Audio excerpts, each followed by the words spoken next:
ಯಾರಿಗೂ ಹೆದರದ ರಣಧೀರನೊಬ್ಬ ಕನ್ನಡ ಸಿನಿಮಾ ಇಂಡಸ್ಟ್ರಿಯಲ್ಲಿ ಶೋಮ್ಯಾನ್ ಆಗಿ ಗುರುತಿಸಿಕೊಂಡಿದ್ರು. ಹಲವು ರೋಚಕ ಪ್ರಯೋಗಗಳಿಗೆ ಹೆಸರಾಗಿದ್ರು. ಇವ್ರ ಬದುಕೆ ಒಂದು ಹೋರಾಟದಂತಿತ್ತು. ಕನ್ನಡ ಚಿತ್ರರಂಗಕ್ಕೆ ಅದ್ದೂರಿ ಚಿತ್ರಗಳನ್ನ ಪರಿಚಯಿಸಿದ್ದೆ ಇವರು. ಬೇರೆ ಭಾಷೆಯವರು ನಮ್ಮತ್ತ ತಿರುಗಿ ನೋಡದಂತೆ ಮಾಡಿದವರು ಇವರು. ಅದಷ್ಟೇ ಅಲ್ಲ, ತಮಗೆ ತಮ್ಮ ಕುಟುಂಬಕ್ಕೆ ಏನು ಕೂಡ ಮಾಡಿಕೊಳ್ಳದಂತ ನಟ ಅಂತ ಯಾರಾದ್ರೂ ಭಾರತದಲ್ಲಿ ಇದ್ರೆ ಅದು ವಿ ರವಿಚಂದ್ರನ್ ಮಾತ್ರ ಅಂತ ನಿಸ್ಸಂದೇಹವಾಗಿ ಹೇಳಬಹುದು. ವೀಕ್ಷಕರೇ, ಇವರಪ್ಪ ಕೋಟ್ಯಾಧೀಶ್ವರ. ಅದಷ್ಟೇ ಅಲ್ಲದೆ ಆಗಿನ ಕಾಲದಲ್ಲಿ ಕನ್ನಡದಲ್ಲಿ ಒಬ್ಬ ಪ್ರಭಾವಿ ನಿರ್ಮಾಪಕರು ಕೂಡ ಹೌದು. ಇಂಥ ಶ್ರೀಮಂತ ಕುಟುಂಬದಲ್ಲಿ ಹುಟ್ಟಂತ ರವಿಚಂದ್ರನ್ ರವರು ಇವತ್ತು ಎಲ್ಲವನ್ನ ಕಳೆದುಕೊಂಡಿದ್ದು ಹೇಗೆ? ಅಷ್ಟು ಆಸ್ತಿವಂತರಾಗಿದ್ದಂತ ರವಿಚಂದ್ರನ್ ಸಾಲ ಮಾಡಿ ಅದನ್ನ ತೀರಿಸಲಾಗದಂತ ಪರಿಸ್ಥಿತಿಗೆ ಬಂದದ್ದು ಹೇಗೆ?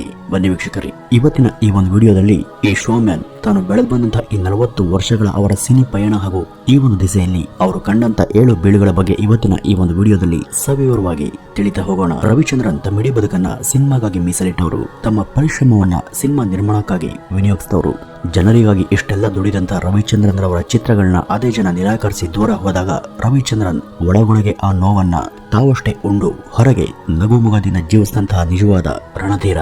ವೀಕ್ಷಕರೇ, ವಿ ರವಿಚಂದ್ರನ್ 1961 ಮೇ 31ನೇ ತಾರೀಕು ತಿರುವನ್ವೇಲಿ ಎಂಬಲ್ಲಿ ಎನ್ ವೀರಸ್ವಾಮಿ ಹಾಗೂ ಪಟ್ಟಮಾಲ್ ಎಂಬ ತಮಿಳು ಭಾಷಿಕ ದಂಪತಿಗೆ ಹಿರಿಮಗನಾಗಿ ಜನಿಸ್ತಾರೆ. ಸ್ವಾಮಿಯವರು ಆಗಿನ ಕಾಲದ ದಕ್ಷಿಣದ ಪಾಪ್ಯುಲರ್ ನಿರ್ಮಾಪಕರಲ್ಲಿ ಇವರು ಕೂಡ ಒಬ್ರು. ವೀಕ್ಷಕರೇ, ರವಿಚಂದ್ರನ್ ರವರದ್ದು ಮೂಲತಃ ತಮಿಳು ಕುಟುಂಬವಾಗಿದ್ದರಿಂದ ಅವರ ಮಾತೃಭಾಷೆ ಕೂಡ ತಮಿಳೇ ಆಗಿತ್ತು. ತಂದೆ ವೀರಸ್ವಾಮಿಯವರು ಕನ್ನಡದ ಫೇಮಸ್ ಪ್ರೊಡ್ಯೂಸರ್ ಆಗಿದ್ರು. ವೀಕ್ಷಕರೇ, ಈ ರವಿಚಂದ್ರನ್ ಬಾಲನಟರಾಗಿ ನಟಿಸಿದ್ದಾರೆ ಎಂಬ ಸಂಗತಿ ಬಹುಶಃ ಹೆಚ್ಚಿನವರಿಗೆ ಗೊತ್ತಿಲ್ಲ. 1968ರಲ್ಲಿ ತೆರೆಗೆ ಬಂದಂತಹ ಕನ್ನಡದ ಚಿತ್ರವಾದಂತಹ ಧೂಮಕೇತು ಎಂಬ ಚಿತ್ರದಲ್ಲಿ ರವಿಚಂದ್ರನ್ ಬಾಲನಟರಾಗಿ ನಟಿಸಿದ್ದಾರೆ. ಆಗ ಅವರ ವಯಸ್ಸು ಕೇವಲ 7 ವರ್ಷ ಮಾತ್ರ. ಇನ್ನು ಬಾಲನಟರಾಗಿ ಅವರು ನಟಿಸಿದಂತ 2ನೇ ಚಿತ್ರ ಅಂದ್ರೆ ಅದು ಕನ್ನಡದ ಕುಲಗೌರವ. ಇದು ತೆರೆಗೆ ಬಂದದ್ದು 1971ರಲ್ಲಿ. ಹಾಗೂ ಈ ಒಂದು ಚಿತ್ರವನ್ನು ಅವರ ತಂದೆ ವೀರಸ್ವಾಮಿ ಅವರ ಮೊದಲ ಸ್ವತಂತ್ರ ನಿರ್ಮಿಸಿದ ಚಿತ್ರ ಕೂಡ ಹೌದು. 2 ಸಿನಿಮಾಗಳಲ್ಲಿ ಬಾಲನಟರಾಗಿ ನಟಿಸಿದಂತ ರವಿಚಂದ್ರನ್ ತಾವು ಮುಂದೆ ನಟರಾಗುವ ಮುನ್ನನೇ ನಿರ್ಮಾಣಕ್ಕೂ ಕೂಡ ಇಳಿದದುಂಟು. 1982ರಲ್ಲಿ ಅವರು ಪ್ರೇಮ ಮತ್ಸರ ಎಂಬ ಕನ್ನಡದ ಒಂದು ಸಿನಿಮಾವನ್ನ, ಮುಂದೆ ಇದೇ ವರ್ಷ ತೆರೆ ಕಂಡಂತಹ ನಿರ್ದೇಶಕ ವಿಜಯರವರ ನಿರ್ದೇಶನದಲ್ಲಿ ಮೂಡಿ ಬಂದಂತಹ ಸೂಪರ್ ಹಿಟ್ ಚಿತ್ರ ಆದಂತಹ ಕನ್ನಡದ ಕದೀಮ ಕಳ್ಳರು ಎಂಬ ಚಿತ್ರದಲ್ಲಿ ರವಿಚಂದ್ರನ್ ತಾವು ಒಂದು ಸಣ್ಣ ಪಾತ್ರವನ್ನ ನಿರ್ವಹಿಸುವ ಮೂಲಕ ನಟನೆಯ ಕರಿಯರ್ ಅನ್ನ ಶುರು ಮಾಡ್ತಾರೆ. ನಟ ಅಂಬರೀಶ್ ಹೀರೋ ಆಗಿ ನಟಿಸಿದಂತ ಈ ಒಂದು ಸಿನಿಮಾಗೆ ರವಿಚಂದ್ರನ್ ನಿರ್ಮಾಪಕರು. ಹಾಗೂ ಇದು ಅವರ ನಿರ್ಮಾಣದ 2ನೇ ಚಿತ್ರ ಆಗಿತ್ತು. ಇದಾಗಿ ಮುಂದೆ 1983ರಲ್ಲಿ ತೆರೆಗೆ ಬಂದಂತಹ ಚಕ್ರವ್ಯೂಹ ಎಂಬ ಚಿತ್ರದಲ್ಲೂ ಕೂಡ ರವಿಚಂದ್ರನ್ ಚಿಕ್ಕ ವಿಲನಿಶ್ ಪಾತ್ರವನ್ನ ನಿರ್ವಹಿಸಿದ್ರು. ಹಾಗೂ ಇದಕ್ಕೆ ಅವರು ನಿರ್ಮಾಪಕರು ಕೂಡ ಹೌದು. ಇದು ಅವರ ನಿರ್ಮಾಣದ 3ನೇ ಚಿತ್ರ. ಈ ಒಂದು ಚಿತ್ರ ಕನ್ನಡದಲ್ಲಿ ಆಗ ಸೂಪರ್ ಹಿಟ್ ಅನ್ನ ಸಾಧಿಸಿತ್ತು. ಇದೇ ಕಾರಣಕ್ಕೆ ಇದು ಇಂಕ್ವಿಲಾಬ್ ಎಂಬ ಹೆಸರಲ್ಲಿ ರೀಮೇಕ್ ಆಗಿತ್ತು. ಹಿಂದಿಯ ಈ ಒಂದು ಸಿನಿಮಾಗೂ ಕೂಡ ರವಿಚಂದ್ರನ್ ನಿರ್ಮಾಪಕರಾಗಿದ್ದು ವಿಶೇಷ.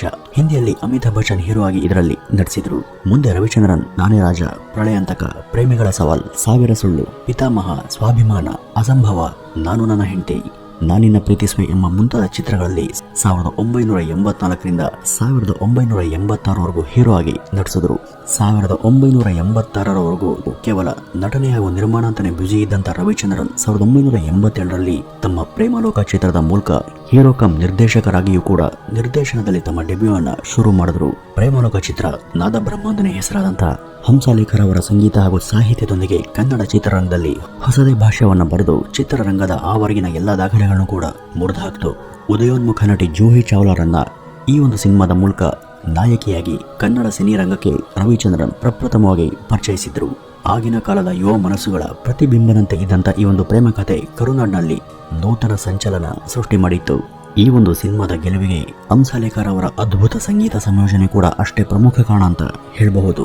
ಈ ಹಿಂದೆ ಇವರ ನಟನೆಯ ನಾನು ನನ್ನ ಹೆಂಡತಿ ಎಂಬ ಚಿತ್ರದ ಮೂಲಕ ರವಿಚಂದ್ರನ್ ರವರಿಗೆ ಹಂಸಲೇಖ ಎಂಬ ಈ ಸ್ವರ ಮಾಂತ್ರಿಕ ಹಾಗೂ ಅದ್ಭುತ ಸಾಹಿತ್ಯ ಪರಿಚಯ ಮೊದಲ ಬಾರಿಗೆ ಆಗಿತ್ತು. ಈ ಚಿತ್ರದ ಯಾರೇ ನೀನು ಚೆಲುವೆ ಹಾಗೂ ಎದೆ ತುಂಬಿ ಹಾಡಿದೆನು ಅಂದು ನಾನು ಗೀತೆಗಳು ಸಖತ್ ಪಾಪ್ಯುಲರ್ ಆಗಿದ್ವು. ಇಲ್ಲಿಂದ ಶುರುವಾಗುತ್ತೆ ನೋಡಿ ಹಂಸಲೇಖ ಹಾಗೂ ರವಿಚಂದ್ರನ್ ರವರ ಜುಗಲ್ಬಂದಿ. ಮುಂದೆ ಇದೇ ಉತ್ಸಾಹದಲ್ಲಿ ಅವರು ನಿರ್ದೇಶನ ಮಾಡಿದಂತ ರಣಧೀರ ಚಿತ್ರ ಕೂಡ ಸಖತ್ ಸಕ್ಸಸ್ ಕಾಣುತ್ತೆ. ಈ ಒಂದು ಚಿತ್ರದ ಮೂಲಕ ಖುಷ್ಬು ಎಂಬ ಮೋಹಕ ತಾರೆಯನ್ನ ಚಿತ್ರರಂಗಕ್ಕೆ ಮೊದಲ ಬಾರಿಗೆ ಪರಿಚಯಿಸಿದ ಖ್ಯಾತಿ ರವಿಚಂದ್ರನ್ ರವರದ್ದು. ಆ ಬಳಿಕ ಅಂಜದ ಗಂಡು, ಯುದ್ಧಕಾಂಡದಂತಹ ಅವರ ನಟನೆಯ ರೀಮೇಕ್ ಚಿತ್ರಗಳು ಕೂಡ ಹಿಟ್ ಅನ್ನ ಸಾಧಿಸ್ತವೆ. ಮುಂದೆ 1991ರಲ್ಲಿ ಸುಮಾರು 10 ಕೋಟಿ ರೂಪಾಯಿ ವೆಚ್ಚದಲ್ಲಿ ಅವರು ನಿರ್ಮಾಣ ಮಾಡಿದಂತಹ ಶಾಂತಿ ಕ್ರಾಂತಿ ಚಿತ್ರ ಅವರ ಇಡೀ ಕರಿಯರ್ ಅನ್ನೇ ನಿರ್ಧರಿಸುವಂತೆ ರಿಲೀಸ್ ಆಗಿತ್ತು. ಈ ಒಂದು ಚಿತ್ರ ನಿರೀಕ್ಷೆಯ ತಕ್ಕ ಹಾಗೆ ಓಪನಿಂಗ್ ಅನ್ನ ಸಾಧಿಸಲಿಲ್ಲ. ಸರಳವಾಗಿ ಹೇಳೋದಾದ್ರೆ ಇದು ಸೋತಿತ್ತು. ವೀಕ್ಷಕರೇ, ಇಲ್ಲಿಂದನೇ ನೋಡಿ ರವಿಚಂದ್ರನ್ ರವರ ನಿಜವಾದ ಪತನ ಆರಂಭವಾಗಿದ್ದು. ಈ ಒಂದು ಚಿತ್ರದ ಕರಾಳ ಸೋಲಿನಿಂದ ನಿಜಕ್ಕೂ ಅವರು ಕಂಗೆಟ್ಟಿದ್ರು. ಈ ಚಿತ್ರದ ಸೋಲು ಅವರು ತಮ್ಮ ಇಡೀ ಕರಿಯರ್ನಲ್ಲಿ ಒಮ್ಮೆ ಹಿಂದಿರುಗಿ ನೋಡುವಂತೆ ಮಾಡಿತ್ತು. ಈ ಒಂದು ಸಿನಿಮಾ ಆಗಿನ ಕಾಲಕ್ಕೆ ಕನ್ನಡ ಚಿತ್ರರಂಗದಲ್ಲಿ ಅತಿ ಹೆಚ್ಚು ಬಜೆಟಿನ ಚಿತ್ರ ಆಗಿತ್ತು.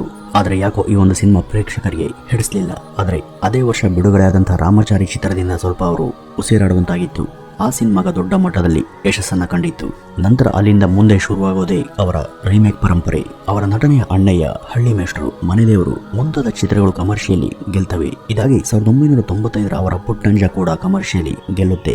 ಅದೇ 3 ವರ್ಷ ಅಂದ್ರೆ 1996 ತೆರೆಗೆ ಬಂದಂತ ಅವರ ಬಹುನಿರೀಕ್ಷಿತ ಚಿತ್ರ ಸಿಪಾಯಿ ಕೂಡ ಹೆಚ್ಚು ಸದ್ದನ್ನ ಮಾಡಲಿಲ್ಲ. ಇದರಲ್ಲಿ ಮೊದಲ ಬಾರಿಗೆ ತೆಲುಗಿನ ಮೆಗಾಸ್ಟಾರ್ ಅಂತಾನೆ ಖ್ಯಾತಿ ಪಡೆದಿದ್ದಂತ ಚಿರಂಜೀವಿ ಕೂಡ ನಟಿಸಿದ್ರು. ಮುಂದೆ ಚೆಲುವ, ಕಲಾವಿದ, ಮಾಂಗಲ್ಯಂ ತಂತು ನಾನೇನ, ಯಾರೇ ನೀನು ಚೆಲುವೆ, ನಾನು ನನ್ನ ಹೆಂಡತಿರು, ಓ ನನ್ನ ನಲ್ಲೆ ಮುಂತಾದ ರೀಮೇಕ್ ಸಿನಿಮಾಗಳಲ್ಲಿ ನಟಿಸಿದಂತ ರವಿಚಂದ್ರನ್ ಆರಕ್ಕೇರದ ಮೂರಕ್ಕಿಳಿಯದ ನಟರಾಗಿ ಚಿತ್ರರಂಗದಲ್ಲಿ ಮುಂದುವರೆದ್ರು. ಅದಾದ್ಮೇಲೆ 2002ರಲ್ಲಿ ತೆರೆಗೆ ಬಂದಂತ ಅವರ ಏಕಾಂಗಿ ಚಿತ್ರ ಕಮರ್ಷಿಯಲಿ ಗೆಲ್ಲದೆ ಹೋದ್ರೂ ಕೂಡ ಅನೇಕಾರು ಅವಾರ್ಡ್ಗಳನ್ನ ಪಡೆದು ವಲಯದಲ್ಲಿ ಮೆಚ್ಚುಗೆಯನ್ನ ಪಡೆಯುತ್ತೆ. ಈ ಒಂದು ಸಿನಿಮಾದಲ್ಲೂ ಕೂಡ ಅವರು ಸಾಕಷ್ಟು ದುಡ್ಡನ್ನ ಹಾಳು ಮಾಡಿಕೊಂಡ್ರು. 2004ರಲ್ಲಿ ಅವರು ತಮ್ಮ ಸಹೋದರರಾದಂತಹ ಬಾಲಾಜಿ ಅವರನ್ನ ಅಹಂ ಪ್ರೇಮಸ್ಮಿ ಎಂಬ ಚಿತ್ರವನ್ನ ತಯಾರು ಮಾಡಿ ಅವರನ್ನ ಹೀರೋ ಆಗಿ ಮಾಡ್ತಾರೆ. ಆದ್ರೆ ಇದು ಕೂಡ ವಿಫಲವಾಗುತ್ತೆ. ಇದೇ ವರ್ಷ ಬಂದಂತ ಅವರ ಮಲ್ಲ ಚಿತ್ರ ಕಮರ್ಷಿಯಲಿ ಸಕ್ಸಸ್ ಕಾಣುತ್ತೆ. ಇದರ ಹಾಡುಗಳಂತೂ ಸಖತ್ ಹಿಟ್ ಅನ್ನ ಸಾಧಿಸ್ತವೆ. ಈ ಮಧ್ಯ ಆಗೊಂದು ಹೀಗೊಂದಂತೆ ನಡೆಸ್ತಾ ಬಂದಂತ ಅವರಿಗೆ ಮುಂದೆ ಕೈ ಹಿಡಿದಂತ ಚಿತ್ರ ಅಂದ್ರೆ ಅದು 2014ರಲ್ಲಿ ಬಂದಂತ ದೃಶ್ಯ ಚಿತ್ರ. ಇದು ರೀಮೇಕ್ ಸಿನಿಮಾ ಆಗಿದ್ರು ಕೂಡ ಕನ್ನಡದಲ್ಲಿ ನೂತನ ಗೆಲುವನ್ನ ಸಾಧಿಸುತ್ತೆ. ಮುಂದೆ 2016ರಲ್ಲಿ ಅವರ ಬಹು ನಿರೀಕ್ಷಿತ ಚಿತ್ರ ಆದಂತ ಅಪೂರ್ವ ಚಿತ್ರ ಕೂಡ ತೆರೆ ಕಂಡ್ರು. ಅದು ಸದ್ದಾನ ಮಾಡಲಿಲ್ಲ. ಮಾಣಿಕ್ಯ, ಮುಂಗಾರು ಮಳೆಟು, ಹೆಬ್ಬುಲಿ ಚಿತ್ರಗಳಲ್ಲಿ ಅವರ ಪೋಷಕ ನಟನೆ ಸ್ವಲ್ಪ ಸದ್ ಮಾಡಿದ್ವು. 2019ರಲ್ಲಿ ಬಂದ ಕುರುಕ್ಷೇತ್ರ ಚಿತ್ರದಲ್ಲಿ ರವಿಚಂದ್ರನ್ ಶ್ರೀಕೃಷ್ಣ ಪಾತ್ರವನ್ನ ಮಾಡಿ ಎಲ್ಲರನ್ನ ಮನೋರಂಜಿಸಿದ್ರು. 2021ರ ವರ್ಷದ ಡಿಸೆಂಬರ್ನಲ್ಲಿ ಅವರ ದೃಶ್ಯಂ 2 ಚಿತ್ರ ಕೂಡ ತೆರೆಕೊಂಡು ಉತ್ತಮ ರೆಸ್ಪಾನ್ಸ್ ಅನ್ನ ಪಡೆಯುತ್ತೆ. ಇದರ ಬಳಿಕ ಬಂದಂತ ಅವರ ನಟನೆಯ ರವಿ ಬೋಪಣ್ಣ ಚಿತ್ರ ತೆರೆ ಕಂಡಿತ್ತು. ಈ ಮಧ್ಯ 2020ರಿಂದ ರವಿಚಂದ್ರನ್ ಕಿರುತೆರೆ ಶೋಗಳಲ್ಲೂ ಕೂಡ ಜಡ್ಜ್ ಆಗಿ ಸೇವೆಯನ್ನ ಸಲ್ಲಿಸ್ತಾ ಬಂದ್ರು. ಆಗ ಇವರು ಮಾಡ್ಕೊಂಡಿದ್ದಂತ ಸಾಲಕ್ಕೆ ಶಕ್ತಿಯಾಗಿ ನಿಂತದ್ದೇ ಈ ಒಂದು ಶೋಗಳು. ಈ ಒಂದು ಶೋಗಳಿಂದ ಬಂದಂತಹ ಹಣದಲ್ಲಿ ಅವರು ಸ್ವಲ್ಪ ಸುಧಾರಿಸಿಕೊಂಡ್ರು ಅಂದ್ರೆ ತಪ್ಪಾಗೋದಿಲ್ಲ. ವೀಕ್ಷಕರೇ, ಒಬ್ಬ ನಟ, ನಿರ್ಮಾಪಕ, ನಿರ್ದೇಶಕ ಅಂತ ಕರ್ಸ್ಕೊಂಡವನು ಹಣ ಹಾಗೂ ಲಾಭದ ಬಗ್ಗೆ ಇಷ್ಟು ತಾತ್ಸಾರ ಭಾವ ಹೊಂದಿದ್ದಾರೆ ಅಂದ್ರೆ ನಿಜಕ್ಕೂ ಇವರನ್ನ ನೋಡಿದಾಗ ಆಶ್ಚರ್ಯ ಆಗುತ್ತೆ. ಇಂಥ ರವಿಚಂದ್ರನ್ ರವರು ತಮ್ಮ ನಟನೆ ಹಾಗೂ ನಿರ್ದೇಶನದ ಪ್ರೇಮಲೋಕ ಚಿತ್ರಕ್ಕಾಗಿ 3 ಪ್ರಮುಖ ಸಿನಿಮಾ ಅವಾರ್ಡ್ ಅನ್ನ ಪಡೆದಿದ್ದಾರೆ. ಅವರ ಏಕಾಂಗಿ ಚಿತ್ರ 4 ಸ್ಟೇಟ್ ಅವಾರ್ಡ್ ಅನ್ನ ಪಡ್ಕೊಂಡಿದೆ. ಇದಲ್ಲದೆ NTR ಅವಾರ್ಡ್, ರಾಜ್ಯೋತ್ಸವ ಪ್ರಶಸ್ತಿ ಹಾಗೂ 2005-6ರಲ್ಲಿ ಪುಟ್ಟಣ್ಣ ಕಣಗಾಲ್ ಪ್ರಶಸ್ತಿ ಹಾಗೂ ಜೀವಮಾನ ಶ್ರೇಷ್ಠ ಸಾಧನೆಗಾಗಿ ಪ್ರಶಸ್ತಿಯನ್ನು ಪಡೆದು 10 ಹಲವು ಪ್ರಶಸ್ತಿಗಳಿಗೆ ಭಾಜನರಾಗಿದ್ದಾರೆ. ಇನ್ನು ಇತ್ತೀಚೆಗೆ ಅವರು ಮನೆ ಮಾಡಿಕೊಂಡಿದ್ದಾರೆ. ಅವ್ರಿಗೆ ಇರೋದಕ್ಕೆ ಈಗ ಒಂದು ಸ್ವಂತ ಮನೆ ಕೂಡ ಇಲ್ಲ. ಅವರು ಈಗ ಬಾಡಿಗೆ ಮನೆಯಲ್ಲಿದ್ದಾರೆ ಎಂಬ ಸುದ್ದಿಗಳು ಹರಿದಾಡಿದ್ವು. ಆದರೆ ಇದೆಲ್ಲ ಶುದ್ಧ ಸುಳ್ಳು. ರವಿಚಂದ್ರನ್ ಇವತ್ತಿಗೂ ಕೂಡ ಅದೇ ರಾಜಾಜಿನಗರದ ಮನೆಯಲ್ಲಿ ವಾಸ ಇದ್ದಾರೆ. ಅವರು ಯಾವ ಮನೆಯೂ ಮಾರ್ಕೊಂಡಿಲ್ಲ. ಚಿತ್ರರಂಗದಲ್ಲಿ ಗೆಲುವಿಗಿಂತ ಹೆಚ್ಚಾಗಿ ಸೋಲನ್ನೇ ಕಂಡಂತ ರವಿಚಂದ್ರನ್ ನಿಜಕ್ಕೂ ಕನ್ನಡಕ್ಕೆ ಸಿಕ್ಕಂತ ವಿಶಿಷ್ಟ ಪ್ರತಿಭೆ. ಚಿತ್ರರಂಗದಲ್ಲಿ ಅವರನ್ನ ಕನಸುಗಾರ ಅಂತಾನೆ ಕರೆಯಲಾಗುತ್ತೆ. ಅವರು ಕಂಡಂತ ಕನಸು ಹಾಗೂ ಅವರ ಆಶಯಗಳು ಇನ್ಮುಂದೆ ಆದರೂ ಸಾಕಾರವಾಗಲಿ ಅಂತ ಆಶಿಸ್ತಾ ಈ ಒಂದು ವಿಡಿಯೋವನ್ನ ಇಲ್ಲಿಗೆ ಮುಗಿಸೋಣ. ನಮಸ್ಕಾರ.